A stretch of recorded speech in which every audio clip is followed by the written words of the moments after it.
Hallelujah. എന്റെ പ്രിയപ്പെട്ടവരെ, ഉത്തരാഞ്ചലിലെ ഹൈന്ദവർ അവരുടെ പുണ്യഭൂമിയായി അറിയപ്പെടുന്ന ഋഷികേശിൽ നിന്നാണ് നിങ്ങളോട് ഇത് സംസാരിക്കുന്നത്. ഋഷികേശിന്റെ മണ്ണിലേക്ക് കർത്താവിന്റെ തിരിച്ചോർ ഒഴുകപ്പെടുവാൻ ഈ അന്തരീക്ഷ മണ്ഡലം മുഴുവൻ എതിർ പൂജകളാലും എതിർ പ്രാർത്ഥനകളും നിറയപ്പെട്ടിരിക്കുകയാണ്. കർത്താവിന്റെ അത്ഭുതനാമത്തിന്റെ ശക്തിയാൽ ഈ അന്തരീക്ഷ മണ്ഡലം ശുദ്ധീകരിക്കപ്പെടുവാൻ ഈ ദേശത്തിന്റെ ഇവാഞ്ചലൈസേഷനെ തടയുന്ന മഹാസർപ്പം കർത്താവിന്റെ വാളിനാൽ കുത്തിപ്പിളർക്കപ്പെടുവാൻ നമുക്കൊരുമിച്ച് പ്രാർത്ഥിക്കാം.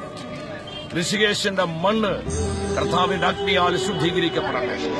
കർത്താവിനായി ഈ ദേശം പിടിക്കപ്പെടുവാൻ വരും നാളുകളിൽ ഇവിടെ വിശ്വാസം വളർന്ന് ജനം കൂട്ടം കൂട്ടമായി മാനസാന്തരപ്പെട്ട് യേശു ക്രിസ്തുവിനെ ഏകരക്ഷകൻ കർത്താവായി സ്വീകരിക്കുവാൻ എന്റെ പ്രിയപ്പെട്ടവരെ മുട്ടുകുത്തി പ്രാർത്ഥിക്കാം.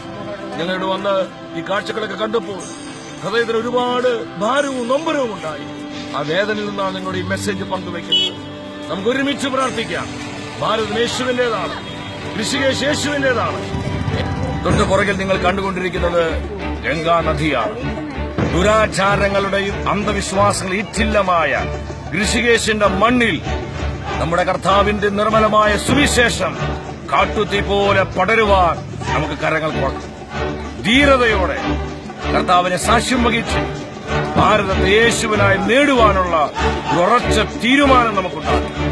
എന്തു വില കൊടുത്തും പിശാചിനെ ഭാരതത്തിന് വിട്ടുകൊടുക്കാതെ കർത്താവിനായി നേടുവാനുള്ള ആഗ്രഹത്തോടെ നമുക്കൊരുമിച്ച് മുട്ടുമടക്കാം.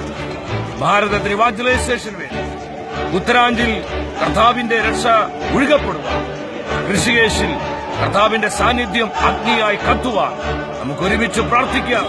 Pray for Rishikesh and Uttaraঞ্চൽ. Lord bless you.